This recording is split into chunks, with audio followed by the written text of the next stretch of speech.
Yeah, so like I was saying, I feel like a lot of people kind of slept on the brutality of the Gas and the Granola arc.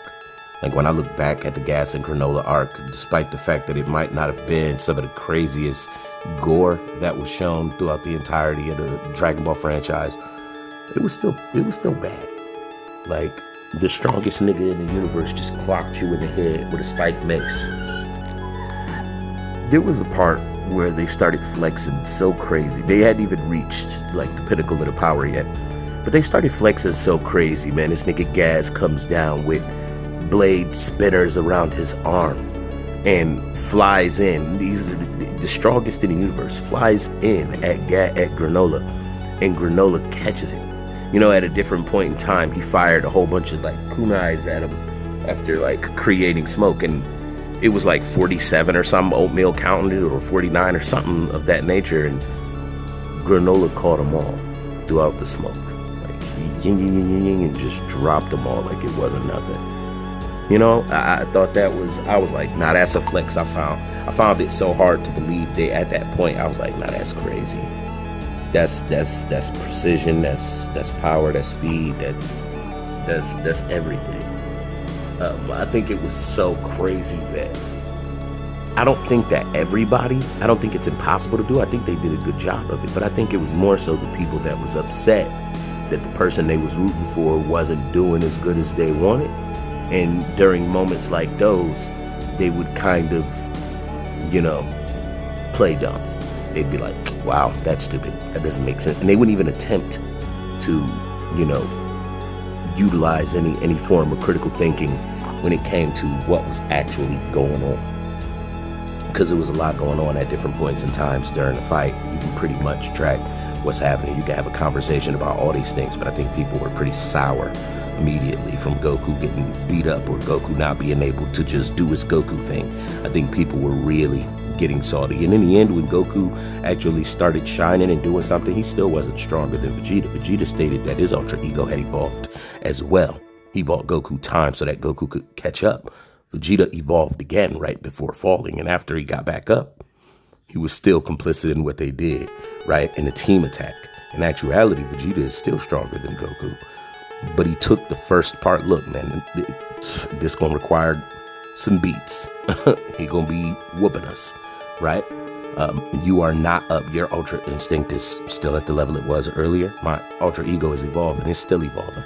So I'll take the first part until you can evolve it, figure it out real fast. He's all mine, right? So essentially, we know whoever go in first, we know it's going to be a combined effort. I'm prepared to let my health bar do the thing while you catching up so that you don't just go one shot it. Then there's something else that we got to talk about, man. There is something else that we got to talk about, man. They jumped this nigga. There are a couple of people who have been jumped before. Super Saiyan Blue Kaioken times 20 Goku and Super Saiyan Blue Evolution Vegeta was pressing Jiren. He had to call for Topo. That was a fact. If not for Final Explosion, that wouldn't have altered it where it was Goku, Vegeta, and 17 not being too effective against Jiren. It probably wouldn't have happened in that way. That altered the trajectory of things, and they even stated so at a certain point in time. Like, this definitely changed the momentum. But even at that level way down there, you see how effective it was against Jiren. Overall, this nigga got tired out and he was resting the entire first half of the tournament. With Broly, they weren't too effective against Broly with the double time. You know what I'm saying? They weren't too effective against Broly with the double time. But those characters, like these characters now, we say it was stronger than Broly. When Granola's clone one-shots a Goku, this is a Goku that we've already told him and Vegeta, nobody that you've come across is as strong as you anymore. You two are, at the moment, the strongest, but that could change later on. Granola then later makes the wish. So this Goku and Vegeta were stronger than what Broly was. Now here's the thing, could Gogeta have one shot at Broly? I say this a lot. Maybe he could have, but he didn't. He put hands on him and it wasn't one shot, one punch that laid him out.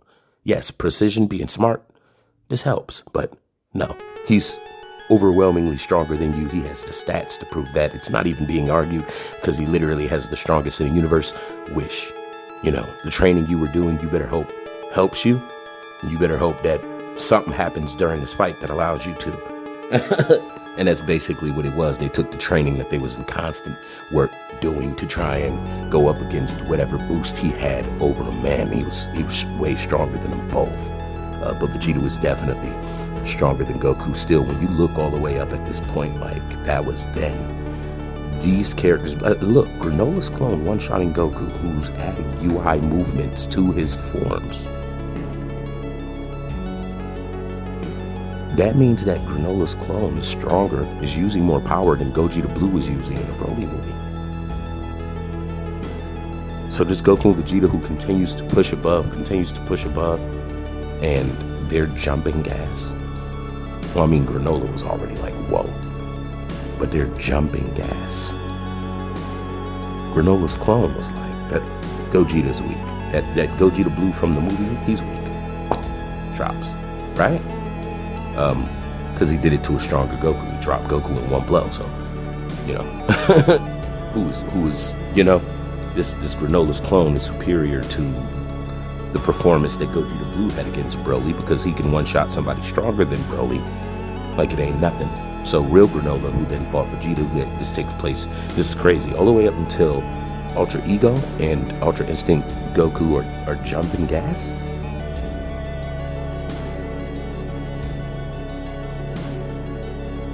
That's monstrous. They normally never agree to work side by side, but at this level, you were already supposed to be mind blown. So what? The person that they're fighting, yes, he has to be so overwhelmingly powerful that it justifies them having to do this. So he's probably going to be smacking our dudes around. And I thought that was perfectly fine, seeing him get it out of the mud to try and win against this level of power that, puts you to shame. Is crazy. Thanks for being such a great fan. Backshot Sally.